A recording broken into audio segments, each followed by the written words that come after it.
Donc, Monsieur le préfet, messieurs les généraux, Monsieur le directeur, Monsieur le maire, Madame la directrice, Mesdames, Messieurs, je suis très heureux de pouvoir vous accueillir aujourd'hui dans les locaux de la faculté de droit, donc pour cette manifestation qui est une manifestation tout à fait particulière parce que à la fois elle porte sur un sujet tout à fait d'actualité, les investigations financières et l'analyse financière criminelle. Et il y a quelques jours, j'étais à l'Institut national des hautes études de la sécurité et de la justice à Paris et on a parlé de cette question-là avec le préfet Cyril Chott.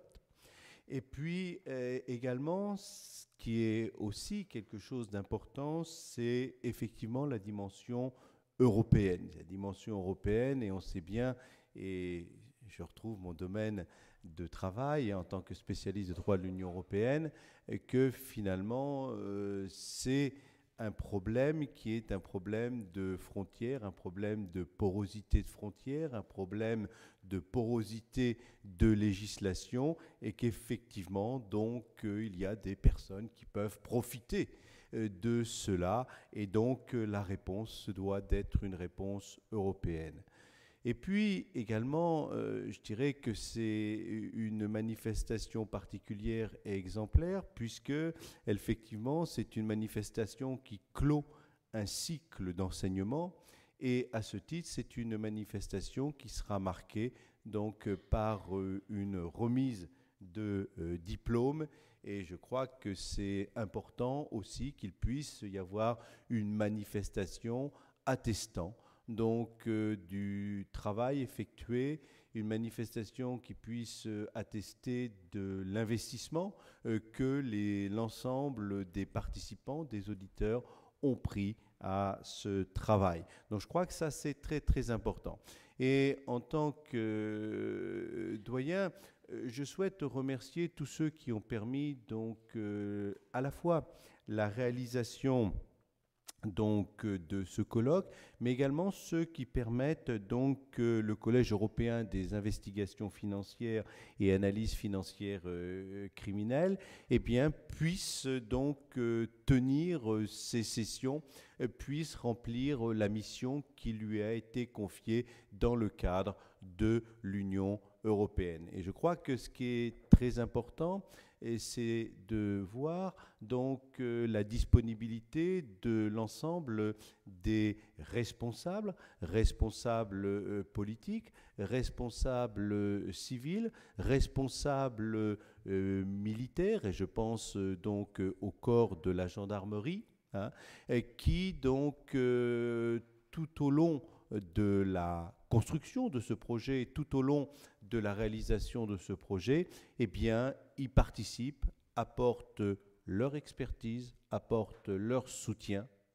Et je crois que ça, c'est extrêmement important que l'université, je pense que le vice-président de l'université ne me démentira pas, eh bien, il est très important que l'université puisse développer donc des coopérations, des partenariats avec tous les responsables qui pensent qu'à l'université, il y a un certain nombre de ressources et que la mise en commun des ressources, je dirais, fonctionnelles, des ressources techniques des responsables civils, militaires et politiques et les ressources que l'université peut fournir en matière de recherche et d'enseignement, eh bien, sont extrêmement importantes et qu'il y est nécessaire de développer, de multiplier ces partenariats. Et justement, c'est pour cela que j'étais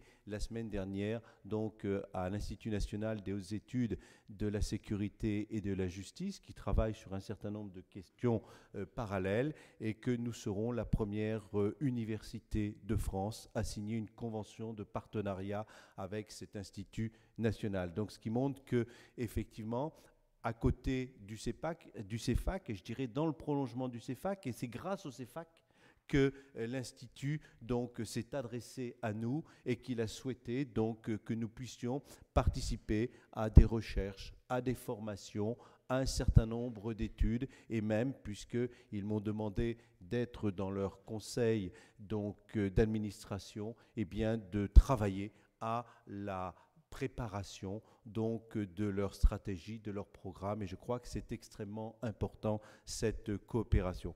Donc je crois qu'on peut se féliciter de cela. J'espère que effectivement nous allons pouvoir poursuivre donc ce travail de coopération. J'espère que la Commission européenne renouvellera, j'allais dire de manière un petit peu familière, son bail donc avec notre université. Et puis donc pour moi c'est l'occasion donc de remercier une collègue, la directrice Madame Chantal Cutajar, qui consacre énormément de temps, qui consacre son savoir et je dirais toute sa disponibilité pour que effectivement donc le CEFAC puisse se tenir, puisse se poursuivre, et qu'aujourd'hui, eh bien, nous puissions avoir un colloque. Donc je voudrais, en votre nom à tous et au nom de l'université, donc l'en remercier, parce qu'effectivement, je crois que c'est une excellente piste de recherche et de travail, hein, et je pense que Strasbourg, en plus, est attendu sur cette question-là. Je pense que tout ce qui est études européennes, tout ce qui concerne donc la dimension européenne, eh bien, tout cela eh bien, s'appuie sur une vocation, j'allais dire presque politique, symbolique, géographique de Strasbourg, et je pense que le meilleur lieu pour que cela puisse se réaliser, votre présence et le succès du CEFAC l'attestent, c'est que cela donc se déroule à Strasbourg, dans ce lieu tout à fait symbolique, et dans ce lieu où il y a énormément de ressources dans toutes les disciplines donc concernant les questions européennes. Donc je voudrais remercier donc l'ensemble des participants à cette journée. Je voudrais remercier l'ensemble des personnes qui sont à cette tribune, et également donc monsieur le vice-président de l'université on va faire une permutation tout à l'heure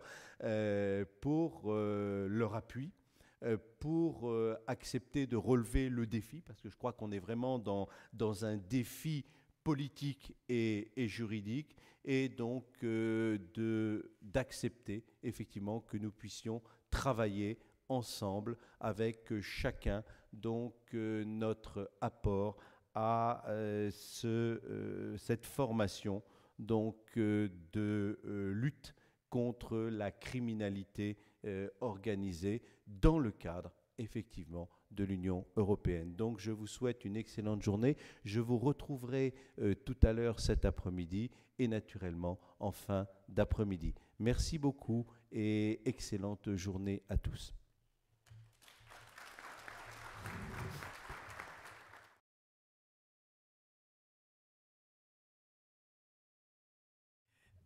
Je me glisse dans les pas et les propos du doyen maître pour ne pas allonger, pour vous souhaiter à tous et à toutes la bienvenue. Donc, au nom d'Alain Beretz, président de notre université, qui actuellement conduit une mission pour le ministère des Affaires étrangères et le ministère de l'Enseignement supérieur en Azerbaïdjan, puisque notre université a été désignée comme tête de pont pour les relations avec ce pays, et donc il me prie de l'excuser. Je suis heureux de vous saluer comme premier vice-président de cette université, mais aussi, et ce n'est pas une coquetterie, comme directeur de l'unité mixte de recherche CNRS Université, DRES, dans laquelle est hébergée la recherche du CEFAC. Et donc je suis heureux de saluer une directrice et une chercheuse en la personne de Chantal Cutajar, dont les qualités ont été soulignées, mais ça peut se dire deux fois dans une même assemblée. Donc je la remercie chaleureusement, parce que le rayonnement du CEFAC, c'est un rayonnement international qui donne à notre place Université de Strasbourg une véritable tonalité, comme l'a dit le doyen maître, dans sa vocation. Vous êtes là pour effectivement un colloque d'échange, pour de la formation, mais je voudrais peut-être insister aussi sur la dimension de recherche. Ce qui est important dans ce domaine-là, c'est la recherche, de se donner le temps d'échanger non seulement les procédures, mais aussi de se donner le temps de la recherche pour analyser les mouvements peut-être un peu plus lents, les mouvements un peu moins visibles qui agitent notre société et qui concernent les thématiques que vous abordez. Il ne vous aura pas échappé que le symbole du CEFAC, c'est un oiseau migrateur, et que les oiseaux migrateurs n'ont besoin ni de ponts, ni de bateaux, ni d'avions pour se déplacer et se moquer des frontières. Il y a un idéal européen à Strasbourg qui est de se moquer des frontières, mais il y a aussi notre dramaturgie et celle de votre colloque qui fait que la fraude se moque aussi des frontières, et c'est toute une réflexion à Strasbourg que cette dimension internationale, à la fois de la vertu et du vice. Et c'est ce combat que le théologien que je suis voit illustrer une fois de plus ici. Donc je voudrais sans tarder donner la parole aux différents membres de ce panel d'ouverture. On bousculera un petit peu l'ordre qui était prévu parce que monsieur le préfet de région a une obligation, et donc je pense que personne ne m'en voudra, madame la directrice n'en voudra, qu'il use de son privilège régalien de parler en premier. Et puis ensuite nous aurons monsieur Frédéric Vaux qui est le directeur adjoint directeur adjoint de la police judiciaire, du pôle qui s'occupe de ces problématiques-là. Nous avons ensuite le général Baradel qui coordonne au niveau de la gendarmerie tous ces travaux et toute cette recherche. Je ne sais pas si monsieur le maire aura le temps de nous rejoindre. Voilà. Et puis je remercie tous les partenaires, la région, l'Eurométropole, la faculté de droit, la gendarmerie nationale, le ministère de l'Intérieur, de nous faire confiance, et vous qui venez à ce colloque aussi, je pense que c'est une manière d'honorer notre excellence, mais aussi de lui donner toute sa dimension critique. Donc je laisse sans tarder la parole à monsieur le préfet de région, Stéphane Bouillot. Merci monsieur le président. Merci monsieur le président. Merci monsieur le président, mesdames et messieurs. En vous entendant et en entendant que le président Berès était en Azerbaïdjan, je me disais qu'après tout, ça serait un bon thème de travaux pratiques pour le CEFAC, à un moment ou un autre, de travailler sur la manière dont ce pays peut lutter justement contre la criminalité organisée. Oui. Donc voilà, on pourra louer une convention, j'en suis sûr, avec le gouvernement azéri sur ce sujet. Je voudrais évidemment m'associer à vos remerciements et à vos félicitations pour Mme Cutajar pour organiser cette séance. Moi, en tant que représentant de l'État, j'ai deux messages à donner, et en fait, ce sont des messages sur l'utilité de vos travaux. D'abord, si je puis dire, au plan local, et vous l'avez rappelé, Strasbourg, capitale européenne, qui accueille un certain nombre d'institutions européennes, c'est très bien qu'elle ait décidé, cette institution européenne, de créer un collège européen pour lutter contre la criminalité organisée en matière économique et financière. C'est au cœur de l'Europe que nous sommes. Nous avons une université qui est prestigieuse, qui est capable de faire ainsi un travail considérable en matière de recherche, de développement, d'analyse. Par rapport à l'ensemble des autres institutions que nous pouvons avoir, c'est un atout complémentaire au rayonnement que peut avoir Strasbourg. Et c'est bien pour cela que dans ce cadre-là, nous avons prévu, avec le contrat de plan État-région et le contrat triennal pour la ville de Strasbourg, de remettre beaucoup d'argent pour financer les prochaines années, près de 2 millions d'euros, le fonctionnement et le travail du CEFAC.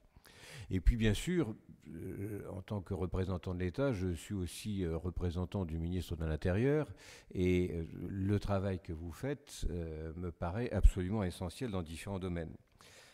Vous avez réussi, vous êtes en train de faire progresser l'utilisation des investigations financières à l'échelle européenne, et les techniques d'investigation qui sont identifiées par le groupe d'action financière sont effectivement un des moyens les plus efficaces aujourd'hui pour lutter contre une criminalité de plus en plus dangereuse.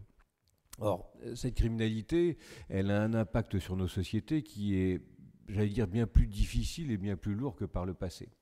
Auparavant, on pouvait avoir des malfaisants qui se faisaient une fortune et qui vivaient en marge de la société, mais ne la mettaient pas en danger. La mondialisation de l'économie, la facilité des communications, que ce soit en matière bancaire ou que ce soit en matière d'Internet, rend tout à coup cette activité économique menaçante non seulement pour nos entreprises, pour notre économie, mais également pour notre société, pour le fondement de l'état de droit et pour la vie quotidienne de l'ensemble de nos citoyens. Je disais tout à l'heure avec M. Vaux, nous sommes connus à plusieurs reprises, mais on s'est aussi souvent vu en Corse, où le système de banditisme a peu à peu gangréné le système économique pour aboutir à une sorte de mafia à l'échelle de la Corse, mais qui pouvait être extrêmement dangereuse, comme on l'a vu pendant de nombreuses années. Et ces tentatives-là, elles existent aussi dans bien d'autres régions de France. Sur ce domaine-là, il faut effectivement que nous puissions être très actifs, et l'activité de police judiciaire, l'activité d'enquête ne peut pas simplement se résoudre au simple fait de savoir qui a tué qui et pourquoi, mais qu'est-ce qu'il y a derrière l'ensemble de cette organisation, l'ensemble de ce fonctionnement. Et c'est pour cela effectivement que votre travail est extrêmement utile. Je l'ai vécu à travers la Corse, je l'ai vécu aussi dans d'autres responsabilités. Il me paraît tout à fait essentiel que pour l'équilibre de notre pays, nous puissions, de nos sociétés, nous puissions avoir une organisation, une réflexion sur les investigations financières à mener. C'est vrai en matière de grand banditisme, c'est aussi vrai en matière de terrorisme. On a tous été évidemment frappés par les attentats des 7, 8 et 9 janvier dernier, ceux de Copenhague le 14 février, et malheureusement il y en aura encore d'autres. Ce qui nous a frappés dans les premières vérifications qu'on a pu faire, c'est qu'un certain nombre de ces personnes, et d'ailleurs les différents réseaux terroristes, eux aussi utilisent maintenant des circuits financiers pour s'enrichir, pour se constituer une cagnotte, pour se constituer une force de frappe, et sont capables de le faire non seulement à un niveau international. On a toujours pensé à la nébuleuse Al-Qaïda et puis aujourd'hui à Daesh, mais dans nos quartiers, dans nos villes, dans nos associations, on sait qu'effectivement, il y a parfois une possibilité de commencer à travailler pour se constituer une sorte de magot et qui va permettre de pouvoir travailler plus durement et de constituer une criminalité qui, à un moment ou à un autre, peut aider au terrorisme.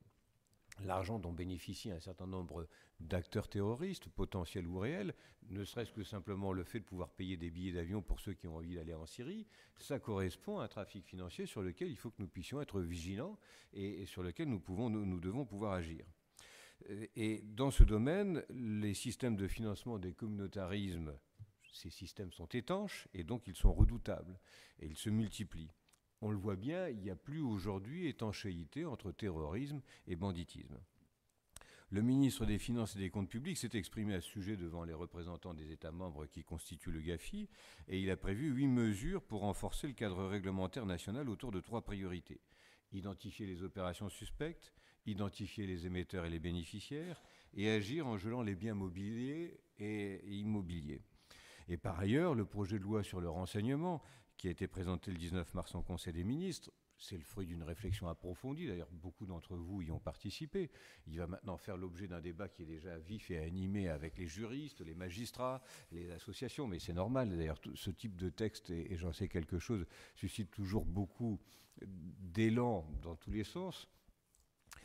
Le débat au Parlement verra ce que cela donnera. En tout cas, ce qui est clair et la logique de fond, c'est que, qui sous-tend ce texte, c'est qu'il nous faut pouvoir déceler les mouvements souterrains qui sont à l'origine d'offensives directes, que ce soit contre nos personnes, notre liberté de penser, nos médias, mais également nos institutions publiques et nos entreprises. Tout le travail qui peut être fait, que ce soit à travers la fraude au président pour piquer, entre guillemets, de l'argent dans les caisses de l'entreprise, que ce soit également à travers les hackers qui démolissent un site institutionnel public, que ce soit à travers d'autres fraudes qui peuvent être organisées, tout ceci nécessite effectivement qu'il puisse y avoir un certain renseignement en amont pour lutter contre cela. Et cette loi, qui est une loi antiterroriste, ce n'est pas une loi liberticide, c'est une loi qui vise justement à faire en sorte que nous puissions davantage lutter plus efficacement en utilisant les moyens modernes que nos adversaires, j'allais dire nos ennemis, eux, n'hésitent pas à utiliser. Et Tout ceci se fera évidemment sous le contrôle du juge. On est dans une république, on est dans une démocratie, et c'est indispensable effectivement que le contrôle du juge puisse intervenir très régulièrement, mais il faut aussi que les services puissent avoir une réelle capacité d'intervention, une réelle capacité d'initiative et une réelle marge de manœuvre, parce qu'on le sait bien dans ce domaine, il faut aller très vite. Et c'est aussi un des facteurs sur lesquels vous êtes amené à travailler, et vous serez encore amené à travailler davantage, la rapidité. Quand on lit les vieux bouquins d'enquête, on voit Maigret qui fume sa pipe et qui réfléchit tranquillement pour savoir qui est l'auteur. Aujourd'hui, c'est plus ça. Ça n'est plus possible comme ça. La criminalité, il faut pouvoir agir très vite, réagir très vite, parce que l'acte se commet en quelques quarts de seconde, potentiellement à travers les banques ou Internet, et va avoir des conséquences dramatiques.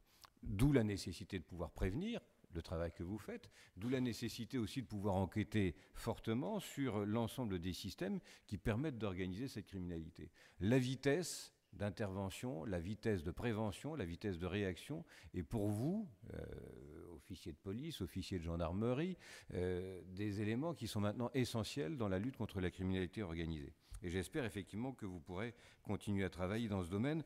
Nous en avons besoin. Le CEFAC conduit un projet innovant à plusieurs égards, projet de formation et de recherche, projet qui met en présence pendant plusieurs semaines des policiers, des gendarmes, des douaniers, des magistrats de 30 pays européens, pour leur permettre de se coordonner, pour leur permettre de discuter entre eux. Projet également qui permet justement de s'adapter aux phénomènes de criminalité.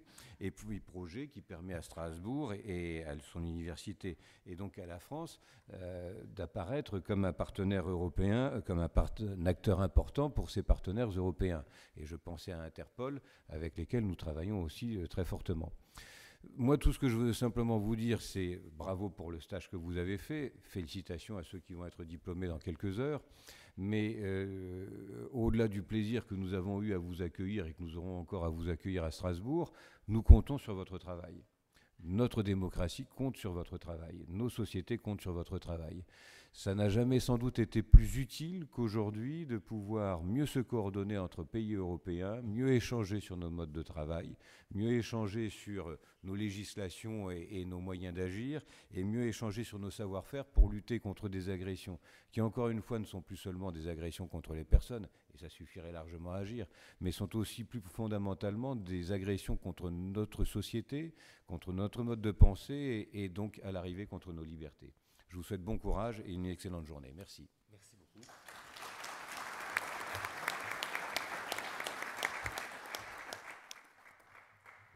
Merci beaucoup pour ces propos qui mettent bien dans la perspective française, mais aussi internationale, les travaux et la recherche du CEFAC. Nous reprenons maintenant le cours, l'ordre qui est prévu pour cette première séquence. Donc c'est à Chantal Cutajar que je cède la parole, directrice du CEFAC, comme cela ne vous a pas échappé.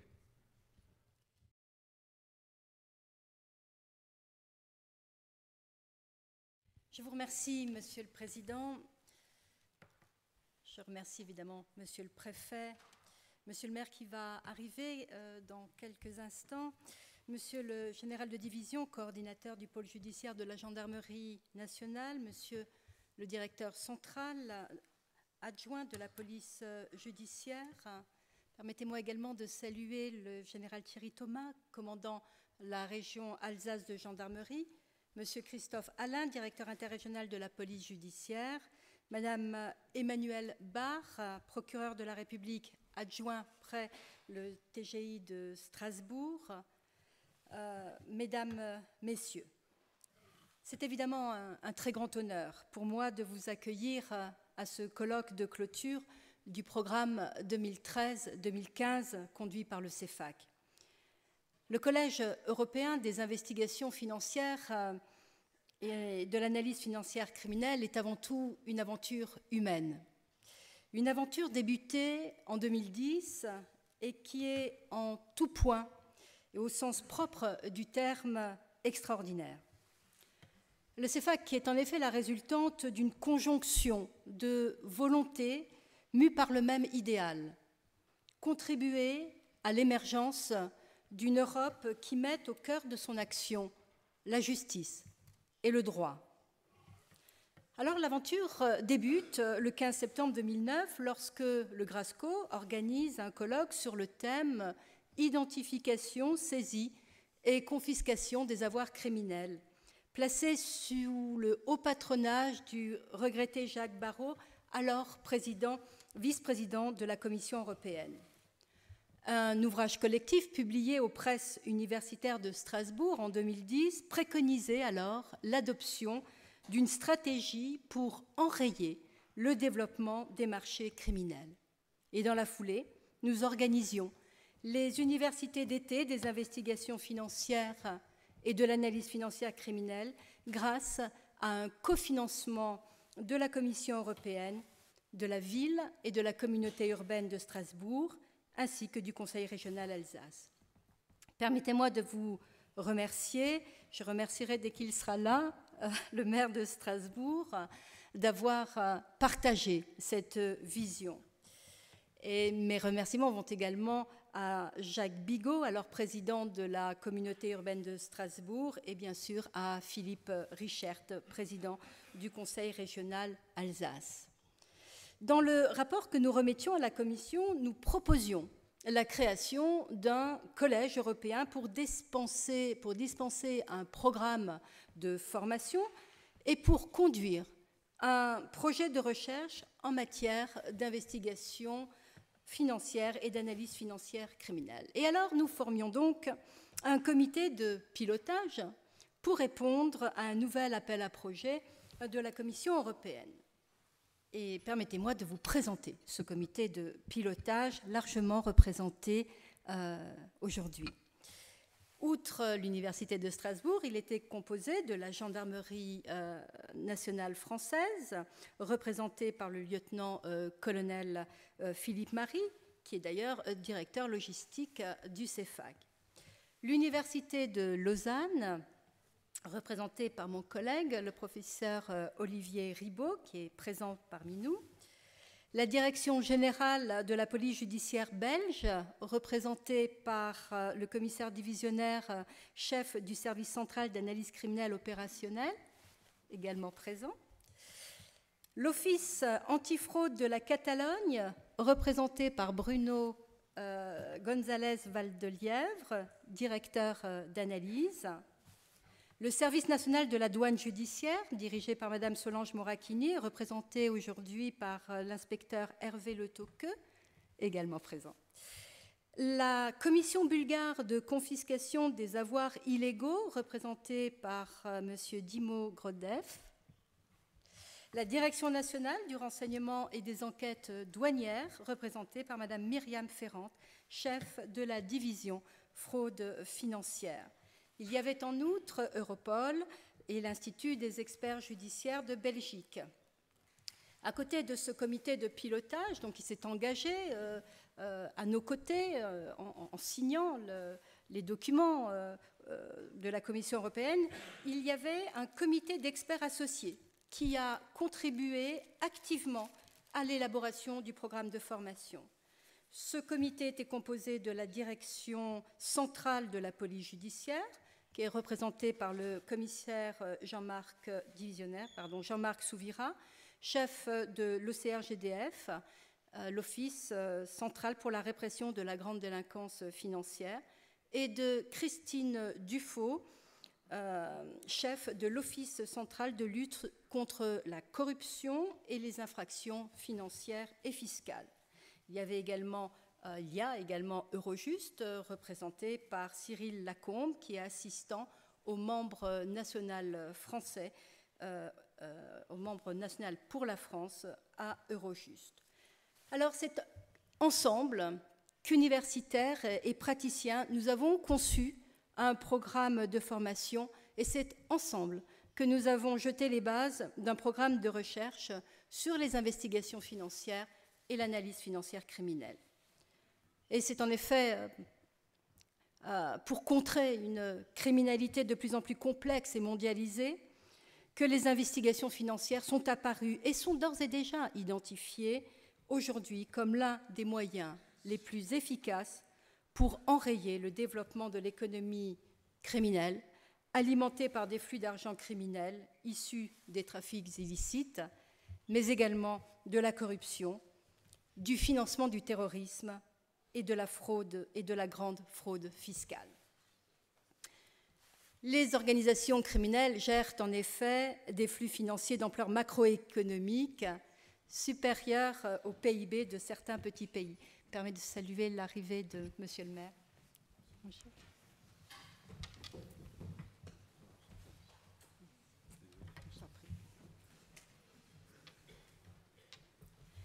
Ces trafics génèrent des profits tels qu'ils permettent aux organisations criminelles de menacer les fondements mêmes de nos sociétés. En effet, les organisations criminelles disposent au sein de l'Europe de revenus tels qu'elles sont parvenues à infiltrer les administrations publiques des États membres au moyen de la corruption. Le coût de la corruption sur le seul territoire de l'Union européenne atteindrait, selon la Commission européenne, près de 120 milliards d'euros par an, ce qui correspond à 1% du PIB de l'Union. Les organisations criminelles s'associent avec des délinquants en col blanc, des entrepreneurs, des fonctionnaires, à tous les niveaux décisionnels, des responsables politiques, des banques, des membres des professions libérales, qui, même s'ils n'appartiennent pas eux-mêmes à la structure des organisations criminelles, entretiennent avec elles des relations d'affaires mutuellement lucratives. Elles corrompent les sociétés tout entières. Les organisations criminelles aujourd'hui sont devenues un véritable acteur de l'économie mondiale. Ses membres sont animés par un véritable esprit d'entreprise dirigé vers la satisfaction de la demande de biens et de services sans distinction du caractère légal ou illégal de la demande, parce que pour elles, tout a un prix. Tout peut s'acheter et donc tout peut se vendre. Elles ont tissé des liens entre elles, mais aussi avec des organisations non criminelles et naviguent perpétuellement entre la dimension apparemment licite de leurs activités, les méthodes de corruption et d'intimidation, et les fins illicites comme le blanchiment de capitaux pour lequel elles les utilisent. Donc la réalité à laquelle nous avons à faire face aujourd'hui est que les organisations criminelles sont en passe de prendre le pouvoir et d'anéantir la démocratie. Elles y parviennent parce que souvent aussi, malheureusement, et nous le verrons cet après-midi, le droit leur donne les moyens d'infiltrer l'économie licite, d'échapper aux poursuites, c'est-à-dire de blanchir l'argent du crime. Pour contrer ces phénomènes et pour cesser de noircir le tableau, les investigations financières, l'efficacité des investigations financières est avérée. L'investigation financière, qu'est-ce que c'est? L'investigation financière consiste à rechercher des liens entre l'origine des flux financiers, les bénéficiaires de ces flux, le moment où l'argent est reçu et l'endroit où il est déposé ou investi. Lorsqu'une telle investigation est diligentée de manière proactive et parallèle à l'enquête classique, elle permet de circonscrire l'étendue des réseaux criminels, elle permet de cerner l'activité criminelle et de mettre à jour des infractions qui ne l'auraient pas été sans elle. Au-delà, évidemment, l'investigation financière va permettre de dépister les produits du crime, les fonds terroristes et tous les biens susceptibles d'être confisqués. La mission du CEFAC, cela a été dit, est double. Sa première mission, c'est la formation des autorités de poursuite, de justice, des États membres de l'Union européenne, la police, la gendarmerie, les douanes, les procureurs, les juges, les agents du fisc. 4 sessions de formation réunissant une trentaine d'auditeurs ont donc été organisées d'une durée de 3 semaines en octobre 2013, mars 2014, octobre 2014 et la dernière, mars 2015. Le volet recherche du CEFAC vise à définir une stratégie pour amener les États à mettre en œuvre les investigations financières systématiques pour lutter contre l'infiltration de l'économie par des flux d'argent illicites. Un certain nombre de pistes ont été identifiées au cours de ces 2 années et seront soumises au débat au cours de nos travaux de cet après-midi. Elles visent à la création d'un statut juridique spécifique à l'investigation financière. Elles visent également à la mise en place d'une cellule de renseignement financier à l'échelle de l'Union européenne qui serait compétente pour collecter et analyser les informations. Et elle vise enfin à l'instauration, à l'échelle de l'Union européenne, d'un corps spécifique d'investigateurs financiers accrédités, issus des autorités de poursuite et de justice au sein des États membres.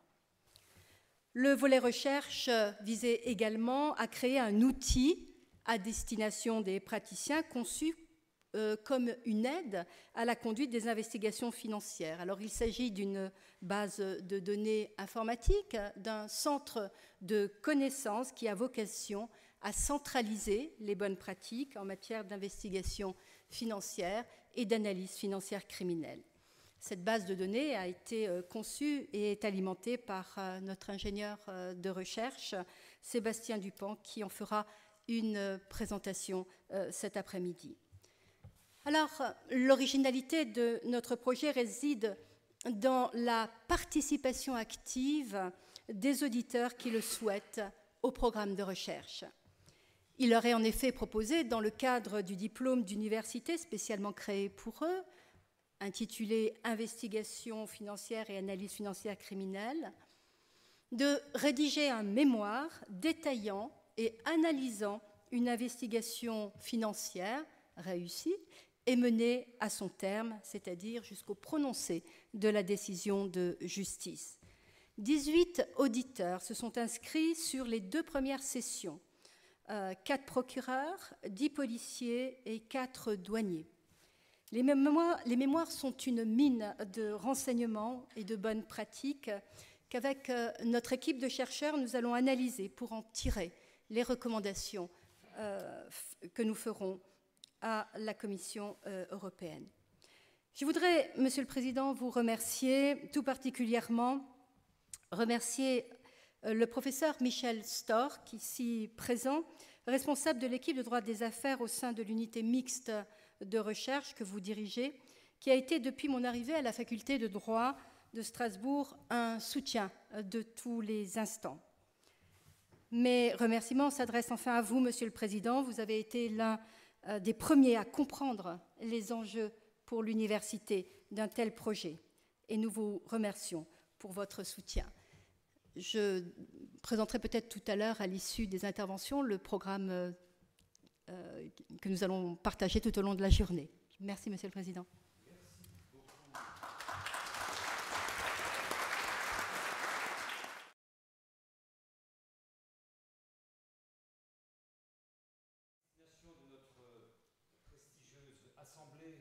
Monsieur le maire de Strasbourg n'était pas en retard, on lui a mis le mauvais horaire. Parce qu'en bon strasbourgeois, en bon alsacien, il est toujours à l'heure. Et à destination de monsieur le maire, monsieur le préfet n'est pas parti boudeur, mais simplement il a demandé, modestement, comme on le sait chez lui, à pouvoir parler en premier parce qu'il a une obligation à 9h30. Donc, en plus, comme vous deviez prendre la parole dans ces eaux-là, il n'y a aucun problème, aucun trouble. Et donc, nous pouvons rester dans l'ordre harmonieux de cette première prise de parole. Et il revient donc maintenant à monsieur le général de division Simon-Pierre Baradel, coordonnateur du pôle judiciaire de la gendarmerie nationale, de prendre la parole. Et je le remercie pour cela. Ça marche automatiquement. Automatiquement. Bon, merci beaucoup là, de me donner la parole et de permettre à la gendarmerie de pouvoir intervenir. On considère véritablement que tout ce qui concerne la délinquance économique et financière, donc de manière globale, et surtout tout ce qui concerne le blanchiment en fait, des infractions d'appropriation, ont pour seul dessein criminel l'enrichissement des réseaux structurés. C'est quelque chose d'essentiel. Et que ces réseaux soient criminels ou terroristes, comme l'a dit monsieur le préfet tout à l'heure, puisque toutes les dernières les derniers attentats qui sont arrivés en France ont bien montré que le terrorisme était structuré, mais pouvait être aussi un terrorisme de low cost, avec des besoins financiers extrêmement importants, où on pouvait avoir de l'argent récolté, aussi bien par le biais de fraude aux prestations sociales, de travail illégal, d'un certain nombre de choses. Donc cet aspect d'enrichissement des criminels est un élément extrêmement important. Pour lutter contre cette délinquance, qui met tout en œuvre en fait, pour jouir du produit de ces infractions, il est important que la gendarmerie, la police, toutes les forces de l'ordre s'attachent à traiter cette problématique en amont, bien évidemment, mais aussi en aval, en traitant à la fois les infractions complexes qui permettent l'appropriation frauduleuse, donc que ce soit les faux ordres de virement, que ce soit les escroqueries à la TVA, que ce soit le blanchiment, et surtout en menant des investigations patrimoniales extrêmement poussées pour identifier et saisir ces fonds. La gendarmerie s'est vraiment organisée pour faire face à cette problématique en formant, on a à peu près 200 personnels dédiés à la fonction économique et financière dans les sections de recherche, et on a à peu près 800 enquêteurs patrimoniaux qui sont là pour à la fois identifier et saisir les fonds.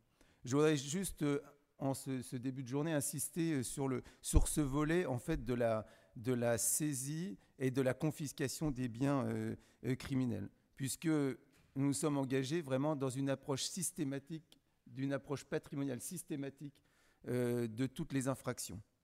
Donc en pluguant en permanence le volet financier sur toutes les autres infractions. Que ce soit du trafic de stupéfiants, trafic de véhicules, trafic de vol de fret, tout ce qu'on peut avoir, l'important étant de s'attaquer au volet financier. Car ce qui compte le plus aux yeux des criminels, c'est en fait la préservation du patrimoine qu'ils ont pu acquérir. Et on voit bien que en termes judiciaires, ce sont les confiscations qui sont les mesures qui sont les plus contestées devant les tribunaux, plus encore qu'une mise en détention. Donc c'est un élément qui paraît extrêmement important.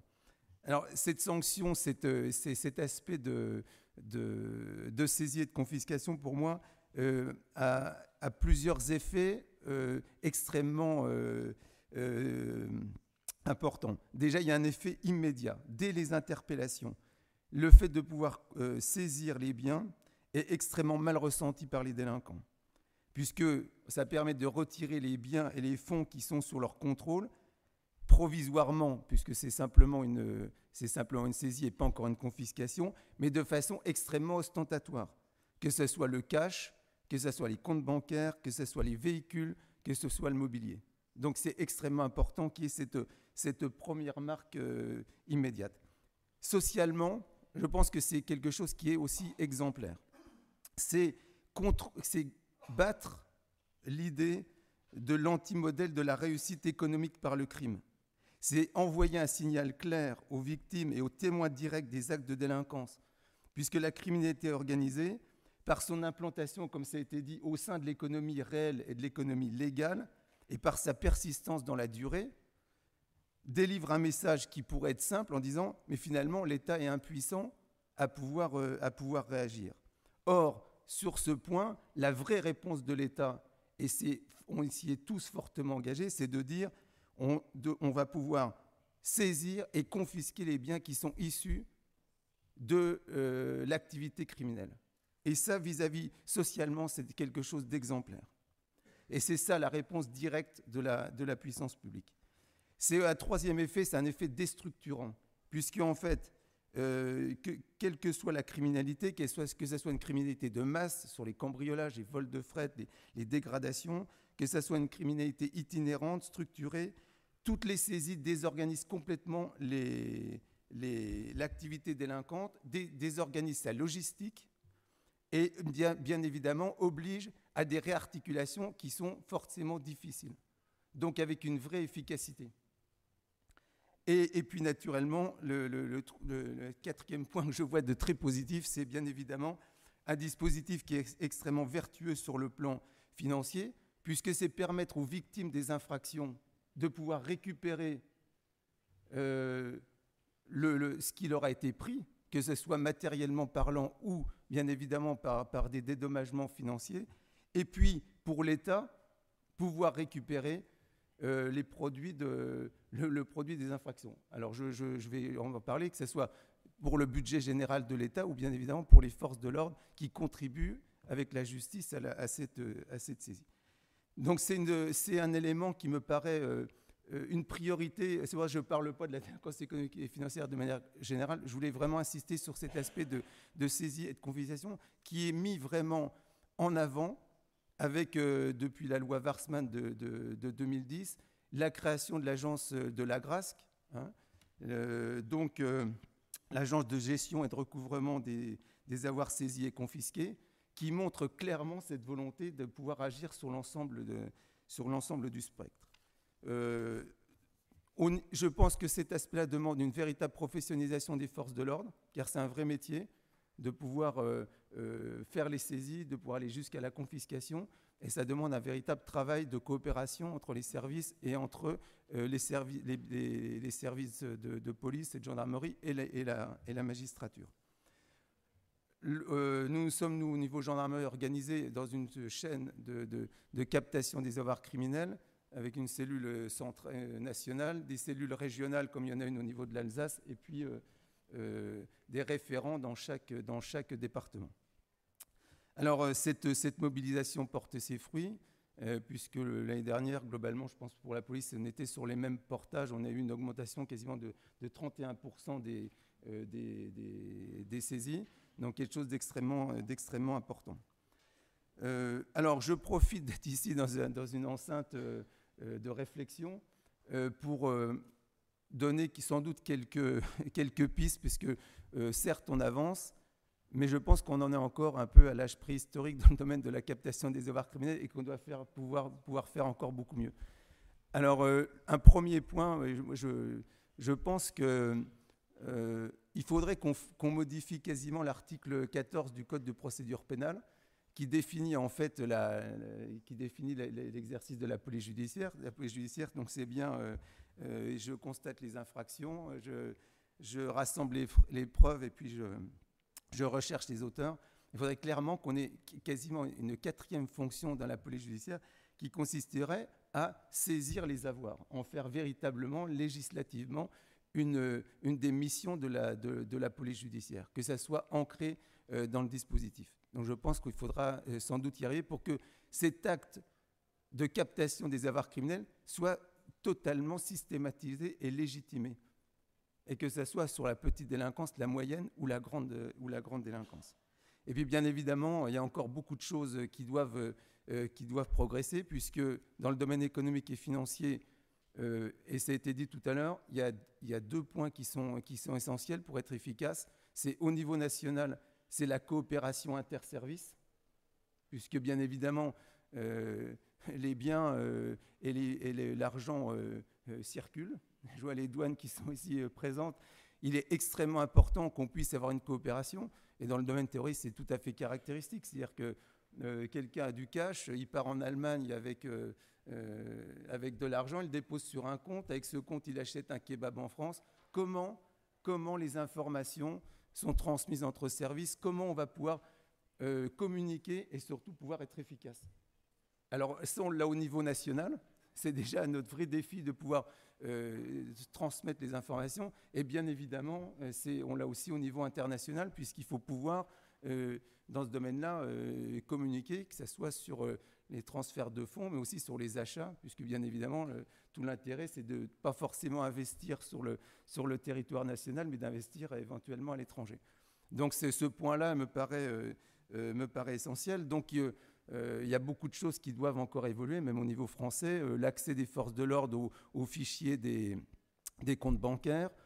Il va sans doute y avoir dans quelques temps la création d'un fichier global sur les assurances-vie, qui est un véritable problème, puisque je suis criminel, j'ai de l'argent, autant finalement ouvrir des assurances-vie pour les enfants, pour la belle-mère, pour un certain nombre de personnes, et choses qui sont actuellement disséminées un peu partout, et extrêmement difficiles pour les forces de l'ordre d'aller chercher. Donc, où mettre l'argent finalement du crime? Donc, finalement, plus il est internationalisé, plus il est dissous, et il faut pouvoir le trouver.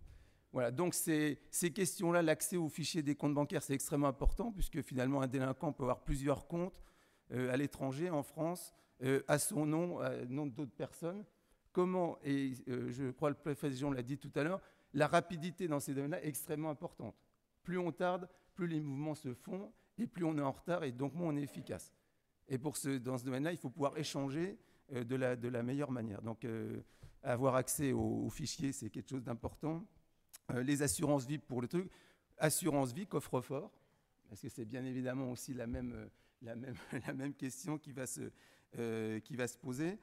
Il y a un autre domaine sur lequel il faudra sans doute aussi avancer, c'est pouvoir étendre ce régime de confiscation à tout ce qui concerne le Code du travail, puisque bien évidemment on voit que dans le domaine de l'emploi de travailleurs étrangers, dans le domaine du travail illégal, on a aussi de fortes plus-values qui peuvent être amenées. Et puis, est-ce qu'il ne faudra pas aller à un moment jusqu'à une confiscation obligatoire du produit de l'infraction? Non plus facultative, puisque actuellement, il y a toujours de nombreuses discussions sur qu'est-ce qui peut être saisi. Alors là, à la fois le produit de l'infraction, mais c'est que maintenant la loi prévoit aussi les saisies en valeur, c'est-à-dire ce qui a pu être acheté avec le produit de l'infraction. Et on n'a pas toujours les bons résultats, même sur le produit même de l'infraction, qui est des fois restitué, à personne. Donc voilà, donc je propose ce terme de confiscation obligatoire. Donc il y a beaucoup de choses qui pourront se faire. Voilà, donc je pense dans ce domaine-là, il y a beaucoup de propositions à faire. Et c'est très bien que, sous l'impulsion de Mme Cutajar, que j'avais rencontré à l'occasion justement de réflexions sur les avoirs criminels, il puisse y avoir un véritable bouillonnement intellectuel des forces de proposition, parce que je crois que face à nous, nos adversaires, alors Monsieur le Préfet a utilisé adversaires ennemis, mais on est sur les mêmes termes, sont vraiment particulièrement ingénieux, ont compris que le territoire national était totalement dépassé et qu'il y avait une internationalisation globale, et qu'il fallait il faut absolument qu'on puisse adapter en permanence à la fois les outils législatifs et réglementaires, ce qui n'est pas toujours évident en fonction des États, et bien évidemment les modes d'action des forces de l'ordre qui doivent en permanence s'adapter aux nouvelles contraintes. Voilà. Et donc, plus il y a d'idées, et c'est ce qui a été dit, plus on pourra faire du lobbying, pousser et nous remettre en question par rapport à ces questions. Alors, je termine sur un dernier point qui, pour moi, mais je pense que pour Frédéric Vaux, c'est la même chose, c'est le retour vers les forces de l'ordre et vers la justice d'une partie de ces fonds.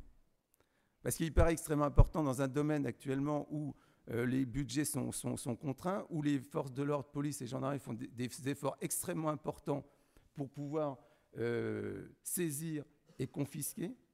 L'année dernière, pour la gendarmerie, c'était quand même 132 millions qui ont été saisis. Et je ne compte pas deux hôtels qui ont été récupérés sur la mafia russe. Il y avait 102 millions. Donc si vous rajoutez, ça vous fait presque 450 millions de récupérés. Donc ça va dans le budget de l'État.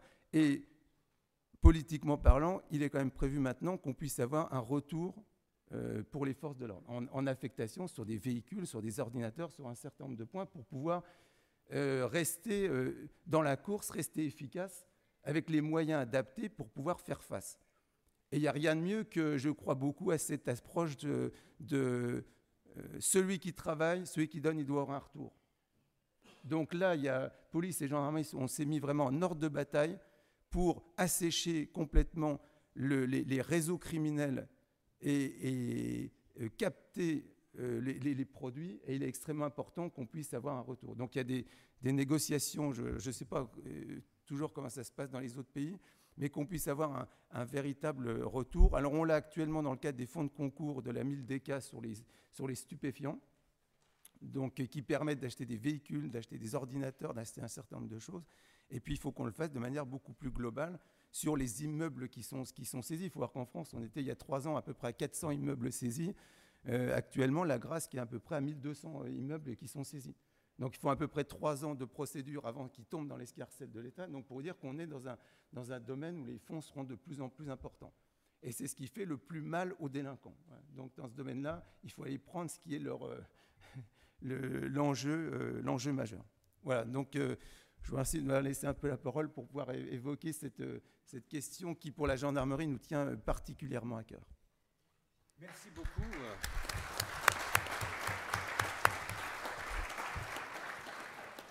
Alors, je ne sais pas, mon général, si vous capterez beaucoup d'argent frauduleux dans cette assemblée, mais vous avez capté notre attention et pour le chercheur, ouvert des pistes de travail pour des années et des années.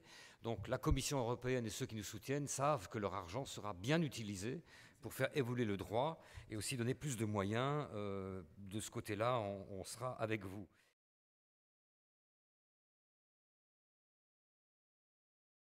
Je cède maintenant la parole à une autre institution qui est, je crois, main dans la main avec celle qui s'est exprimée, à savoir la police nationale. Et donc c'est Frédéric Vaux, directeur central adjoint de la police judiciaire, qui a la parole. Merci, Monsieur le Président. Vous imaginez sans doute que la gendarmerie est très efficace dans la captation des avoirs criminels, parce qu'elle commence par capter le temps de parole de la police. Vous voyez, c'est déjà un exercice. Mais bon, il est toujours difficile de s'exprimer après de brillants intervenants et de s'exprimer sur un sujet aussi grave et aussi important en moins de 10 minutes. Donc je n'aurai pas la prétention de faire un exposé didactique à des gens qui connaissent parfaitement le sujet au travers de leur activité professionnelle. D'autant que dans le sujet du colloque, en fait, le problème est déjà parfaitement posé. D'abord, la lutte contre la criminalité organisée ne peut pas être envisagée, bien sûr, sur le seul plan national. Son traitement ne peut se faire qu'au niveau international et d'abord au niveau européen. Ensuite, l'aspect financier, que ce soit sous l'angle répressif ou sous l'angle du renseignement, comme cela a pu être évoqué par Monsieur le Préfet, est sans aucun doute l'outil ou un des outils les plus efficaces dans la lutte contre la criminalité organisée, puisque toutes les activités financières, d'une manière ou d'une autre, même si elles tentent de dissimuler, laissent toujours des traces et sont toujours autant d'éléments à exploiter à un moment ou à un autre par la police ou par la justice. Mais ce sujet, pour être bien traité au niveau international, doit d'abord être bien traité au niveau national. Et le général Baradel a commencé à le faire, avec un préalable pour notre pays que je peux difficilement poser pour les autres pays européens, mais au travers de vos travaux, on aura sans doute l'occasion de l'évoquer. C'est que c'est un problème qui est sous-évalué, très mal évalué. Et avant de pouvoir traiter un problème, il faut en avoir une juste perception. Alors bien sûr, des statistiques, des chiffres existent, et Madame Cutajar en a cité quelques-uns au niveau international, qui rendent de toute façon compte de cette réalité de manière très imparfaite. Comme dans tous les pays, la France a des statistiques pour l'activité des services de police et de gendarmerie. Et on voit bien que ce qui concerne les faits relatifs à la criminalité organisée ne recense environ que 16 000 faits en moyenne, à peu près 0,45% du total des faits constatés sur notre territoire. Donc vous voyez, vous pourriez nous dire, à ce moment-là, de quoi parle-t-on? C'est une aussi faible quantité de faits constatés, pourquoi mobiliser tant de moyens pour essayer d'y mettre un terme? Mais c'est intéressant de poser la problématique au travers de ces quelques chiffres quand même. On constate, par exemple, en France, que la part des étrangers dans la commission des faits relatifs à la criminalité organisée augmente, alors que la part des étrangers dans les faits commis pour la délinquance générale diminue. Donc on peut peut-être, derrière tout ça, détecter un petit signal et j'y reviendrai par la suite. De la même façon, on s'aperçoit que le nombre de détenus originaires des pays de l'Est, par exemple, augmente de manière continue depuis quelques années. En France, à côté de tous ces chiffres, on a eu la chance, je trouve que c'est la chance, le privilège, de traiter deux affaires qui sont assez emblématiques, à la fois des moyens qui sont mis en œuvre par les organisations criminelles et de la puissance de ces organisations criminelles. Et je sais qu'au travers de l'intervention qu'a faite donc le commissaire divisionnaire Jean-Marc Souvirin, qui est chef de l'OCRGDF, la police a le don d'inventer des acronymes très complexes, très difficiles à retenir, donc l'Office central pour la répression de la grande délinquance financière. Ce sont les affaires virus et rétrovirus. Je ne vais pas les réaborder parce que vous les avez traitées. À la base de ces deux affaires, c'est le trafic international de stupéfiants. Pour ce qui est de l'affaire Virus, donc c'est de l'argent qui, à un moment ou à un autre, va quitter la France pour rejoindre la Suisse, ensuite la Grande-Bretagne, ensuite les Dubaï, pour revenir au Maroc, chez les fournisseurs de résine de cannabis. Bon, je simplifie à l'extrême les circuits financiers de cette affaire. L'affaire Rétrovirus, aussi sur la base du trafic international de stupéfiants, c'est un autre système de blanchiment d'argent et de transfert de capitaux de manière illégale. C'est donc de l'argent récolté sur la base du trafic international de stupéfiants, résine de cannabis, qui part de France vers la Belgique. En Belgique, transformation de ces espèces en or, l'or transféré de Belgique vers Dubaï, de Dubaï vers l'Inde, et ensuite les capitaux qui sont remis à disposition des trafiquants marocains. Pendant 5 mois d'enquête pour l'affaire Virus, les enquêteurs français ont pu matérialiser la remise en espèces de 12 millions d'euros. Vous imaginez les chiffres que ça représente. Un des protagonistes de ce dossier, un des mis en cause de ce dossier, a évalué les opérations de blanchiment réalisées par cette équipe pendant 3 ans à 800 millions d'euros. C'est du concret, on n'est pas sur de l'évaluation de la part d'organismes internationaux, c'est vraiment des déclarations qui sont recueillies au cours d'enquête. Dans l'affaire Rétrovirus, un des protagonistes qui résidait en France et qui était chargé de la collecte de l'argent auprès de ceux qui trafiquaient la résine de cannabis dans les cités, a reconnu avoir blanchi 36 millions d'euros en 3 ans. Et fait transiter, donc, dans le système que j'ai décrit, 200 kilos d'or entre, là, en l'occurrence, c'était la Belgique, et Dubaï et l'Inde. Donc on voit tout de suite la dimension que ça représente et le besoin pour ces organisations criminelles de réintégrer ces sommes considérables en espèces dans un circuit d'économie légale. Par ailleurs, le général Baradel a évoqué la question de la saisie des avoirs criminels dans notre pays. Là aussi, ce sont des chiffres qui marquent les esprits au niveau de la gravité du problème qu'on a à traiter. En 2008, les services de police et de gendarmerie avaient saisi pour 94,4 millions d'euros. En 2014, on en est à 458 millions d'euros. Donc on voit bien les niveaux et les enjeux que représente aujourd'hui l'aspect financier du traitement de la criminalité organisée. Pour autant, quand on aborde ce sujet-là, de la lutte contre la criminalité organisée, on ne peut pas se limiter à un traitement chiffré de cette question. Pour au moins 3 raisons, trois raisons qu'on identifie. C'est qu'il y a un certain nombre d'infractions qu'on considère comme étant de basse intensité, qui ne sont pas prises en compte dans la comptabilité des manifestations de la criminalité organisée.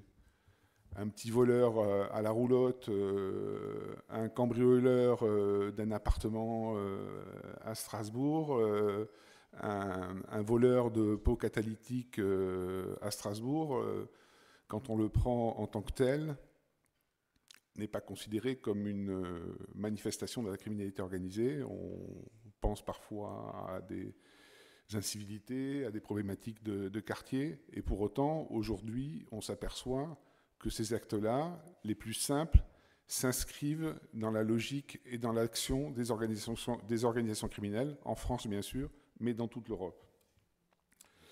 Ensuite, comme l'a évoqué Mme Gutajar, la stratégie des organisations criminelles n'est pas toujours détectable au niveau de la commission d'infraction. Ils ont parfois en compte des opérations, des manœuvres visant à prendre le contrôle de certains marchés publics, à infiltrer des administrations, des partis politiques, et tout ça ne peut pas être apprécié et quantifié.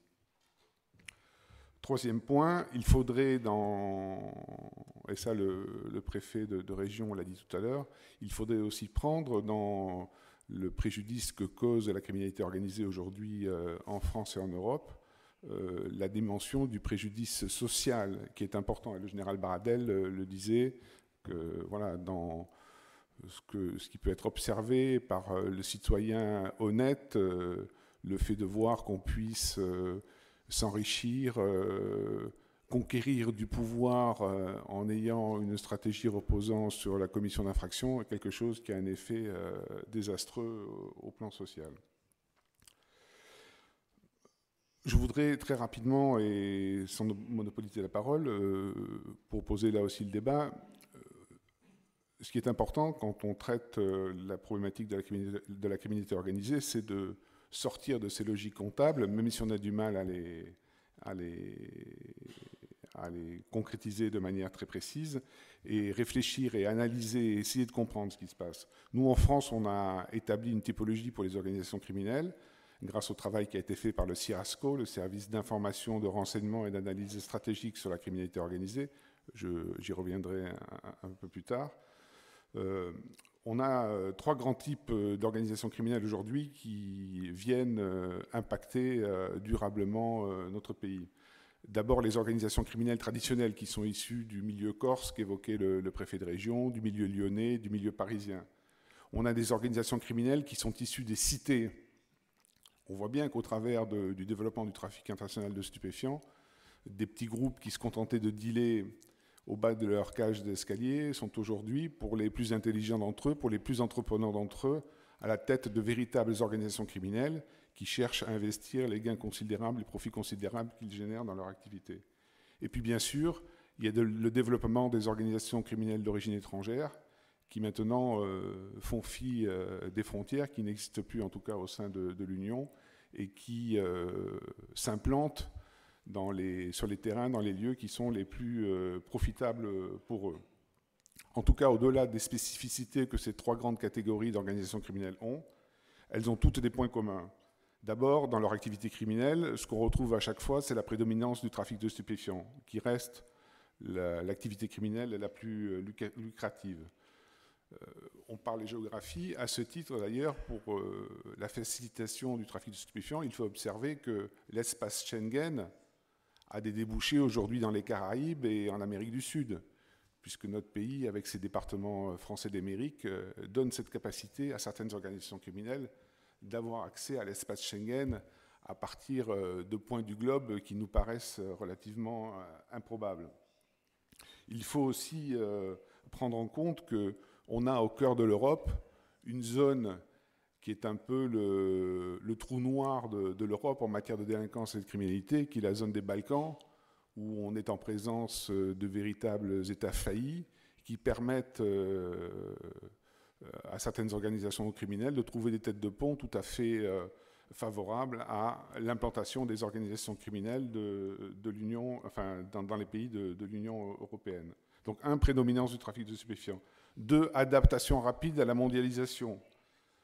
Bien sûr, les organisations criminelles, comme les entreprises, profitent de la libéralisation de l'économie, profitent des suppressions de contrôle aux frontières, profitent de la dématérialisation des échanges. Elles maîtrisent aussi bien que nous les outils de communication, peut-être même mieux que moi. Création de circuits de blanchiment sophistiqués, diversification des activités, multiplication des implantations géographiques. Donc ça, on le retrouve dans les 3 grandes catégories que j'évoquais. Et puis, troisième point que je voulais évoquer avec vous, c'est alors, je vais être prudent dans mon propos parce que la représentation européenne est assez large, mais la difficulté ou l'incapacité de certains pays de l'Union européenne à s'attaquer véritablement à ce fléau, d'où l'utilité des travaux qui sont conduits par le CEFAC. Donc les organisations criminelles aujourd'hui ont parfaitement intégré la dimension financière et patrimoniale. On est passé d'une économie souterraine, c'est ce dont on parlait il y a une quinzaine d'années dans notre pays, de type artisanal ou de PME, à aujourd'hui de véritables entreprises mondialisées qui maîtrisent parfaitement tous les pans de l'ingénierie financière, avec toujours un haut degré de technicité qui rend le travail compliqué des enquêteurs et des magistrats. Il nous arrive aujourd'hui de comparer le banditisme traditionnel, tel que je l'évoquais auparavant, à ces PME, ces artisans et des équipes de cité à de véritables start-up. Des profits colossaux, comme j'ai pu l'évoquer au travers des exemples tout à l'heure, sont réalisés grâce au trafic de stupéfiants ou des escroqueries montées à grande échelle. On a vu pour les escroqueries à la TVA, fraude à la TVA au sein de l'Union européenne, ou les faux ordres de virement, escroquerie au président, comme l'évoquait le préfet de région. Mais bon, dans leur activité multiple, les organisations criminelles contribuent à l'enrichissement avec les vols, avec le proxénétisme, avec la contrefaçon. Il y a bien sûr de différentes manières. Alors cet enrichissement, c'est à la fois leur point fort et leur point faible. Leur point fort, parce que bien sûr, ça donne de formidables capacités d'investir dans l'économie légale et de corrompre, comme le disait Mme Cutajar, mais je serais moins pessimiste qu'elle l'a pu l'être, à tous les niveaux de la chaîne. Leur point faible, parce que, effectivement, cette activité financière laisse des traces très utiles pour les enquêteurs. Et comme l'a dit le général Baradel, on observe bien souvent que leur stratégie de défense va consister à protéger leur patrimoine tout en acceptant le principe de la prison dans leur parcours criminel. Donc la Direction centrale de la police judiciaire a mis en place un dispositif qui est répressif, qui est bâti essentiellement autour de 2 offices centraux, que je n'évoquerai pas puisque vous avez eu l'occasion de rencontrer les chefs à l'occasion de votre formation, l'OCRGDF et l'Office central chargé de la lutte contre la corruption et les infractions financières et fiscales. Ce qu'on a intégré dans la création de ces offices, c'est une évolution importante dans la manière dont on travaille aujourd'hui. C'est que l'enquête financière ou fiscale, elle ne doit plus venir en conclusion d'une enquête criminelle, d'une enquête qui porte sur les organisations criminelles. L'enquête financière, elle doit accompagner l'enquête criminelle. Elle doit même parfois, ça peut arriver, la précéder. On peut avoir un renseignement qui arrive sur un épisode blanchiment et rebondir sur des infractions criminelles plus classiques. Et on voit bien que la Direction des affaires criminelles et des grâces, le ministère de la Justice français, a bien intégré cette problématique.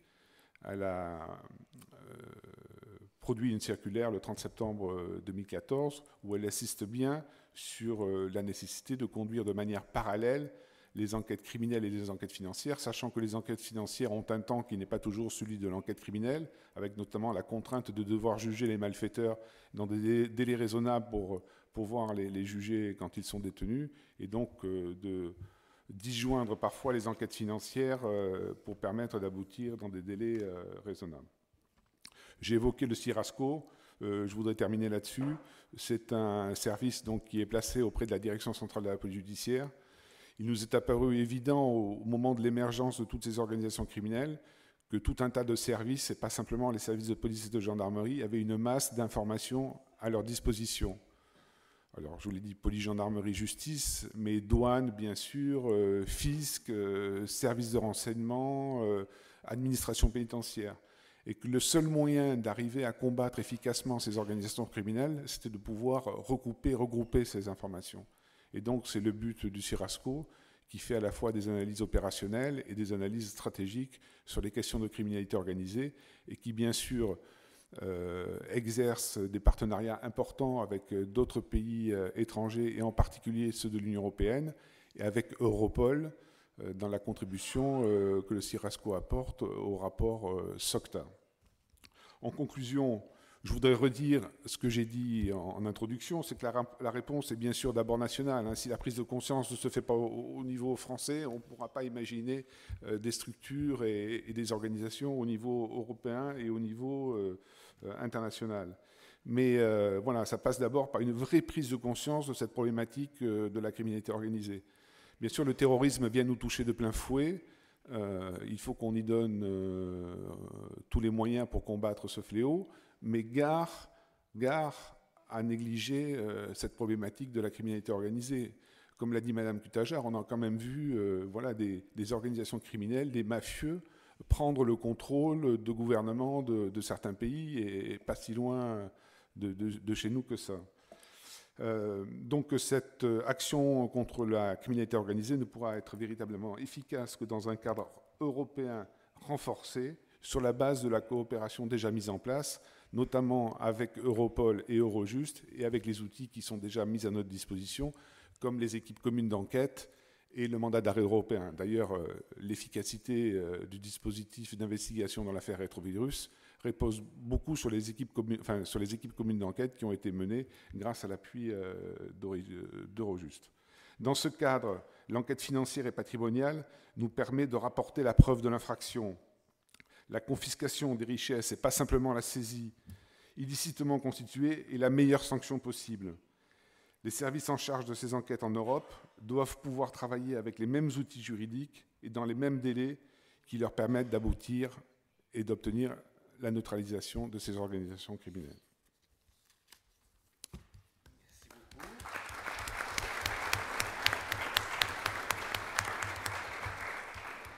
On aimerait bien que vos propos alimentent nos soirées d'hiver devant la télévision et dans les journaux, mais ce n'est pas de la fiction et c'est peut-être là, vous avez mis en garde, c'est peut-être là qu'il ne faut pas, sans sombrer dans une paranoïa inutile, ne pas sous-estimer l'adversaire. Le préfet Bouillon parlait d'ennemis, je pense qu'on peut parler d'ennemis plus que d'adversaires, puisqu'il y a une volonté de détruire et de capter qui ne sont pas que des adversaires, mais aussi un ennemi de nos institutions et de nos démocraties.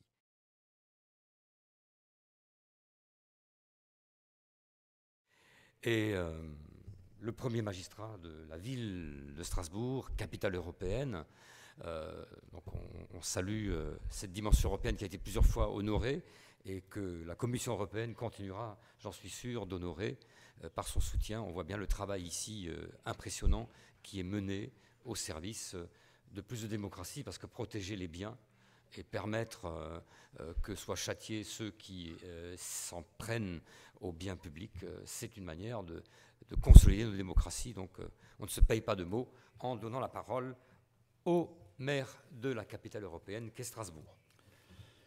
Merci beaucoup, monsieur le vice-président de l'Université de Strasbourg, président de nos travaux ce matin. Michel Deneken, Madame la directrice générale du CEFAC, chère collègue Chantal Cutajar, merci d'avoir organisé ce colloque et de l'avoir agrémenté, car le sujet est austère, il est grave, et les lieux, on ne voudrait pas, sont un petit peu austères aussi, de l'avoir agrémenté avec des bouquets de fleurs. C'est suffisamment rare pour être remarqué. Et cela doit, je pense, créer un climat de recherche et de confiance entre les uns et les autres qui est nécessaire sur ces sujets arides et difficiles. Monsieur le directeur central adjoint de la police judiciaire, Monsieur Vaux, Monsieur le général de division Simon-Pierre Baradel, coordonnateur du pôle judiciaire de la gendarmerie nationale, mesdames et messieurs, je ne serai pas long et je ne serai pas technique, car le temps m'est compté, et à vous aussi, et vous avez déjà écouté plusieurs discours. Je vais donc entrer dans un domaine un petit peu différent que mon ami Deneken a un petit peu abordé dans sa présentation à l'instant même. En faisant le choix de Strasbourg pour développer les activités du Collège européen des investigations financières et de l'analyse financière criminelle, donc le CEFAC, l'Union européenne s'est inscrite dans un mouvement long et continu au fil duquel n'ont cessé de se renforcer les contours du rôle singulier qui est désormais celui de Strasbourg en Europe. Vous le savez, il y a 3 capitales européennes, il y a Bruxelles, il y a Luxembourg et il y a Strasbourg. Et ces 3 capitales ont des rôles particuliers à jouer dans la construction européenne. Bruxelles, c'est le centre de l'exécutif de l'Union européenne, du gouvernement, si on veut, de l'Union européenne, et aussi le lieu où se développent des politiques publiques qui concernent l'ensemble des 28 pays de l'Union européenne. Luxembourg, c'est la capitale judiciaire de l'Europe, avec la Cour de justice européenne notamment, mais aussi avec les institutions bancaires, évidemment, avec Francfort, pas très loin. Et puis Strasbourg, c'est la capitale démocratique de l'Europe, avec le siège du Parlement européen ici à Strasbourg. Je pense donc que cette complémentarité des rôles est à souligner. Et l'Europe qui se construit ici à Strasbourg est complémentaire de celle qui se construit à Luxembourg et à Bruxelles. Nous sommes ici dans, pour ce qui concerne les personnes présentes pour ce colloque, dans le creuset de l'élaboration de standards de droit, de normes reconnues comme constituant un corpus de référence pour la formation d'un état de droit respectueux des libertés individuelles et garant du fonctionnement démocratique des institutions de gouvernement. Car, mesdames et messieurs, outre son rôle de capitale parlementaire de l'Europe, Strasbourg joue en effet un rôle important en matière de définition des standards de droit destinés à exprimer une vision européenne du fonctionnement des sociétés et de la régulation des rapports entre les différents acteurs. Les citoyens, bien sûr, les gouvernants, les entreprises, les organes d'information notamment. Strasbourg doit évidemment ce rôle en premier lieu au travail du Conseil de l'Europe et aux décisions de la Cour européenne des droits de l'homme. Le choix de Strasbourg pour l'installation du médiateur européen créé en 1992 par le traité de Maastricht, je le rappelle, a renforcé encore cette caractéristique de Strasbourg comme pôle européen d'élaboration des règles de bonne gouvernance. Par ailleurs, chacun dans leur domaine de compétences, la Commission centrale pour la navigation du Rhin, le système central d'information Schengen, le Centre européen de la consommation ou le Congrès européen des pouvoirs locaux et régionaux, par exemple, contribuent eux aussi à affermir ce positionnement de Strasbourg comme creuset d'un modèle d'organisation des sociétés reposant sur le respect de l'individu, la protection de la personne humaine, la libre administration des collectivités, la liberté des échanges et, last but not least, la régulation par le droit. La régulation par le droit. Et c'est pourquoi je considère que Strasbourg était un bon choix, ma chère Chantal, pour l'implantation du CEFAC et le développement de ses activités. L'un des buts que s'est fixé le CEFAC, en effet, c'est d'être un laboratoire de la construction d'une Europe juste et harmonieuse, je cite, l'Europe de la justice et de la liberté.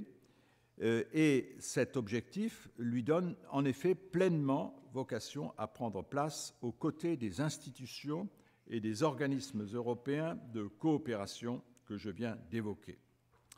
Ces missions du CEFAC, qu'il s'agisse de ses activités de formation ou des travaux de recherche conduits à son initiative, participent totalement de cette caractéristique propre à Strasbourg que j'ai voulu souligner. Témoignage de l'importance accordée aux activités du CEFAC et à leur pérennisation à Strasbourg, nous avons veillé à ce qu'une ligne spécifique soit désormais consacrée au CEFAC dans le contrat triennal Strasbourg, capitale européenne, au terme duquel l'État, Strasbourg et l'Alsace mettent en commun les moyens financiers destinés à promouvoir et développer les équipements, les initiatives et les organismes qui contribuent à conforter le rôle européen de Strasbourg. Je signale d'ailleurs à ce sujet que dans très peu de temps, le président de la République lui-même, en personne, viendra ici à la fin du mois d'avril pour signer ce contrat triennal, ce qui témoigne de l'intérêt du gouvernement français pour cette spécificité strasbourgeoise de construction européenne sur la base des droits et des devoirs des citoyens. De ce point de vue, la convergence des partenariats sur lesquels peut s'appuyer le CEFAC me paraît tout à fait exemplaire de la manière dont l'Union européenne, l'État, l'Eurométropole de Strasbourg, la région Alsace et l'université savent s'organiser pour agir ensemble au service du rayonnement européen de Strasbourg. Qu'il me soit donc permis, pour terminer, de féliciter non seulement, mais cela va de soi, encore faut-il le dire et le répéter, Chantal Cutajar en sa qualité à la fois d'initiatrice et de directrice générale du CEFAC, mais aussi remercier les représentants des nombreuses institutions qui apportent leur concours au développement de ce projet. Commission européenne, Europol, Eurojust, administration de différents États membres de l'Union européenne, Université de Strasbourg et de Lausanne également. J'adresse bien sûr un salut tout particulier aux professionnels des différents pays européens qui ont suivi la session de formation que clôture ce colloque et je forme des vœux pour que votre vie professionnelle, mesdames et messieurs, au sein des différentes administrations, services ou entreprises où celle-ci est appelée à se poursuivre, vous offre de nombreuses occasions d'éprouver la pertinence et de vérifier l'efficacité des savoirs que vous avez acquis dans le cadre du cursus qui se termine aujourd'hui. Je souhaite que vous deveniez les ambassadeurs de Strasbourg, mais surtout les ambassadeurs de l'Europe des droits, du droit qui se construit ici à Strasbourg. Et je forme bien entendu aussi des vœux pour le succès de ce colloque à l'ouverture duquel je vous remercie, chère Chantal Cutajar, de m'avoir invité à prendre part et je vous remercie tous de votre patience et de votre attention.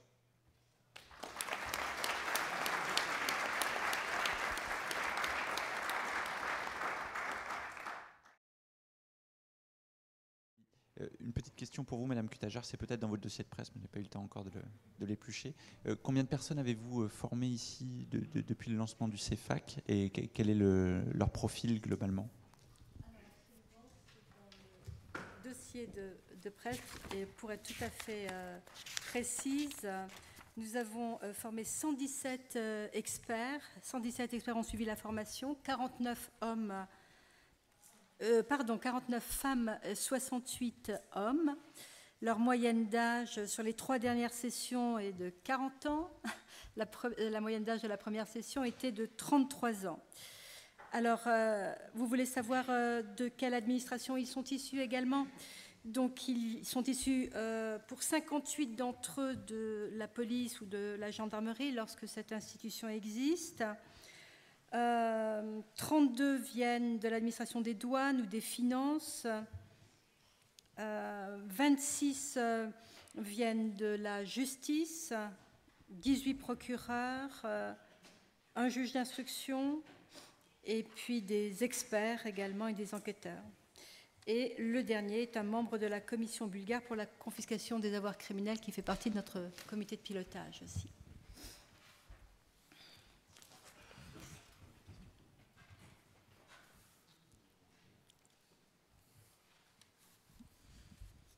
Si j'ai bien compris, bonjour, pardon. Ce colloque intervient à la fin d'une session de formation, c'est ça? Alors, dure combien de temps Ce colloque clôture le premier programme européen, donc qui s'étendait de 2013 à 2015. C'est la dernière session de formation. Donc, il y a eu 4 sessions de formation qui a réuni un expert de chacun des États membres de l'Union européenne. Et aujourd'hui se clôture la dernière session et en même temps ce programme 2013-2015.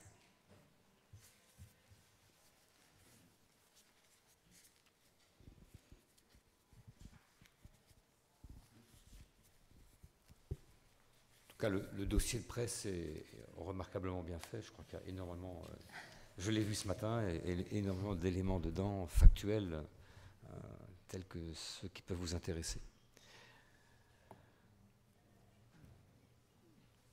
Dans ce cas-là, j'adresse mes remerciements à Monsieur le maire de Strasbourg, puisque je n'ai pas pu le faire, notamment pour le soutien et l'engagement que l'on sait chez lui viscéral pour Strasbourg, capitale européenne, et en particulier, le CEFAC fait partie de ces institutions appelées à être soutenues, notamment dans cet important accord triennal Strasbourg, capitale de l'Europe. Et on l'en remercie vivement. Voilà. Donc, Très bien. Donc, nous passons à la prochaine session, alors. Très bien. Merci beaucoup.